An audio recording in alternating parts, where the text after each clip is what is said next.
Now we have started with the design consideration of the column. Now first consideration we have to consider in case of the provision of the reinforcement. There are two types of the reinforcement provided in the column. First one is called as the longitudinal reinforcement, that is your main steel, and second one is your transverse reinforcement, that is also called as lateral tie or the stirrups. Now first you have to consider regarding to the longitudinal reinforcement, that is your main steel. The longitudinal reinforcement in the column should not be less than 0.8% of the gross sectional area of the column and should not be more than 6% of the gross sectional area of the column. So this ASC minimum must be equal to 0.8% of the gross area of the column, and ASC maximum, the maximum area of the steel reinforcement provided in the column, must be equal to 6% of the gross area of the column. So while designing the column, you have to take care that the area of the longitudinal reinforcement should not be less than 0.8% of the gross sectional area of the column. This is the minimum area of the reinforcement must be provided in the column, and this is the area of the reinforcement should not be exceed the 0.6% of the gross sectional area of the column. So this is regarding to the provision of longitudinal reinforcement in the column. Practically what we are doing, the percentage of the steel should not be more than the 4%, because if you are exceeding the percentage of the steel in the column, then it is very difficult to pass the concrete, that is aggregate, in between this longitudinal bars. So generally while designing in the column, what we are considering the area of the reinforcement must be equal to 1% or the 2% of the gross sectional area of the column. Now second consideration is regarding to the provision of the number of bars in the column. If you are considering the rectangular column or the square column, the number of bars should not be less than 4. And if you are designing a circular column, the number of bars in the circular column should not be less than 6 in numbers. And then another consideration is regarding to the provision of the diameter of the bar. So minimum diameter of the bars provided in the column should not be less than the 12%. Suppose if you want to design a rectangular column, in that case we should be provide 4 number of bars of the 12 mm diameter. And if you are designing a circular column, you must be provide 6 number of the bars of diameter 12 mm. So this is regarding to the provision of the number of bars and minimum diameter of the longitudinal bars required for the rectangular or square and the circular column. The next one is regarding to the spacing of the longitudinal bars.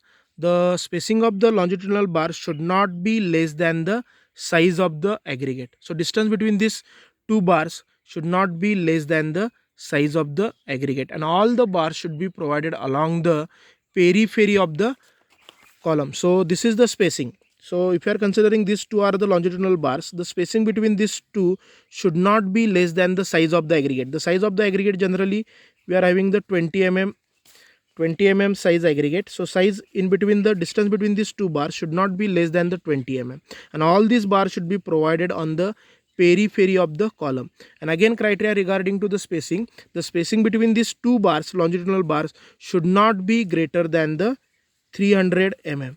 So spacing should be less than the 300 mm.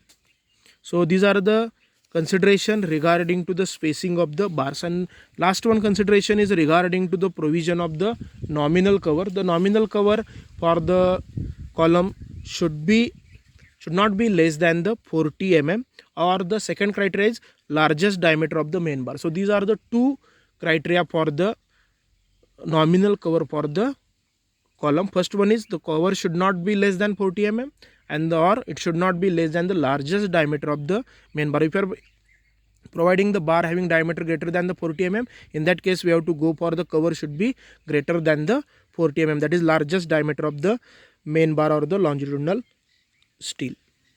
So this is regarding to the design consideration of the column.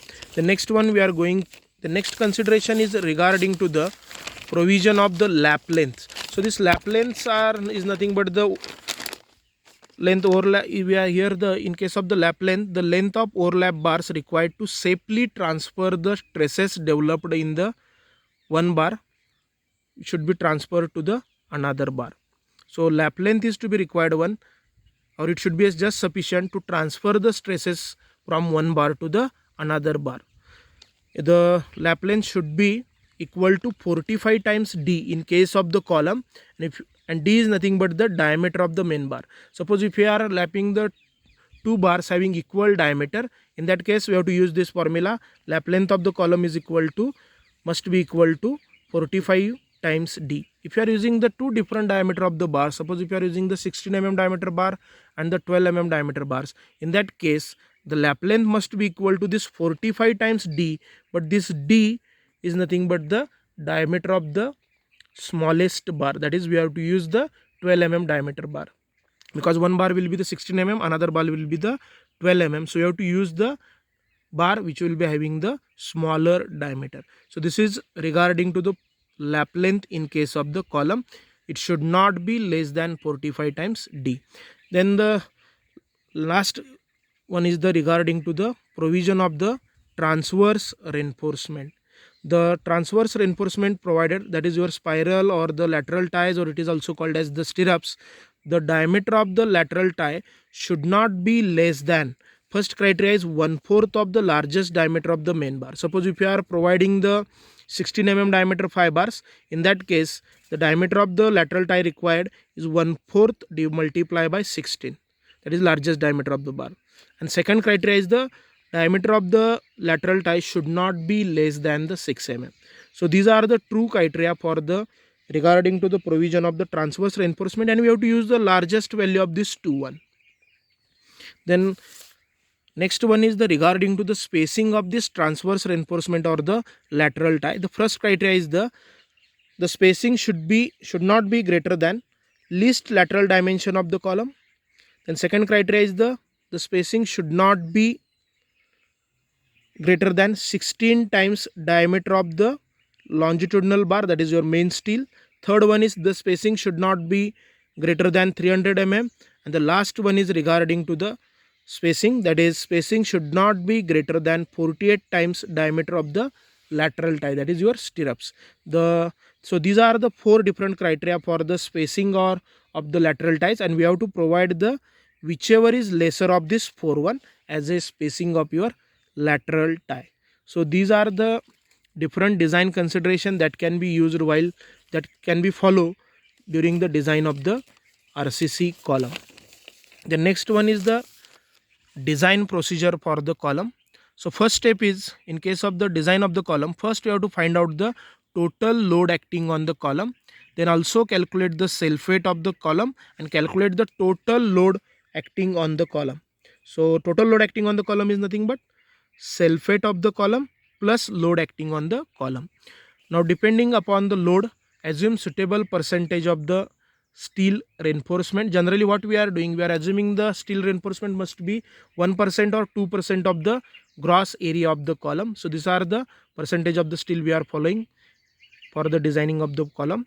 Then determine the appropriate area of the column by using the formula. We know the load carrying capacity of the column P is equal to sigma cc multiplied by AC plus sigma SC multiplied by ASC, where sigma cc is the permissible stress in concrete, AC is the net area of the concrete, sigma SC is nothing but the permissible stress in steel, ASC is nothing but the area of the steel reinforcement.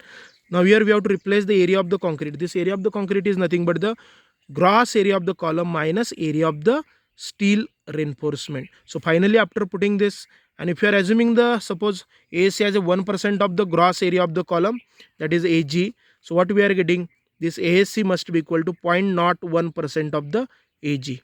So this is the area of the steel reinforcement. So ASC is equal to 0.01% of the gross area of the column. Now to put up all this value in this equation, so what we are getting, this P is equal to sigma cc into this AC is replaced by AG minus ASC is again replaced by 0.01 AG plus sigma SC into 0.01 AG. So this is the equation marked as equation number 1, which is the load carrying capacity of the column. We know the load carrying capacity of the column. Then we have to decide the type of the column, whether the given column will be the short column or the long column. Then calculate the load acting on the column. Now put up the value of the load in this formula. Then sigma SC is known one, that is permissible stress in concrete, we are getting from the IS 456. Sigma SC is again permissible stress in steel, that value is also we are getting from the IS 456. Page number 82 will be gives the value of this sigma SC. So P is also known one. So in this equation only unknown is the gross area of the column. Once we are getting the gross area of the column, that is value of the AG, then we have to assume, then calculate the least dimension of the column. Suppose if you are providing the square column, in that case suppose B is the side of this column, so B is equal to under root of the A. So we are getting the one of the size of the column, one of the side of the column, that is B is equal to under root of A.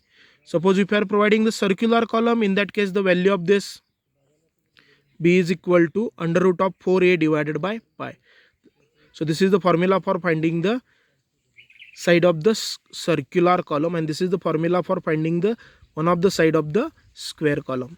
So we are getting the dimension of the column. The next one, calculate the area of the longitudinal reinforcement. That is initial stages, we are assuming the area of the longitudinal reinforcement either 1% or the 2% of the cross sectional area. Here it will be indicate the area of the steel reinforcement ASC is equal to 0.01% of the AG. After simplifying equation number 1, we are getting the value of the AG. Now put up the value of AG here, then we are getting the area of the steel reinforcement which is to be required for the corresponding column. Then calculate area of the longitudinal reinforcement, then assume suitable diameter of the bar and calculate the number of bars required. Then last step is regarding to the provision of the transverse reinforcement. Assume diameter of the bar which is used as a transverse reinforcement depending upon the criteria which is already discussed, and find out the spacing between this longitudinal reinforcement. So this is regarding to the design of the column.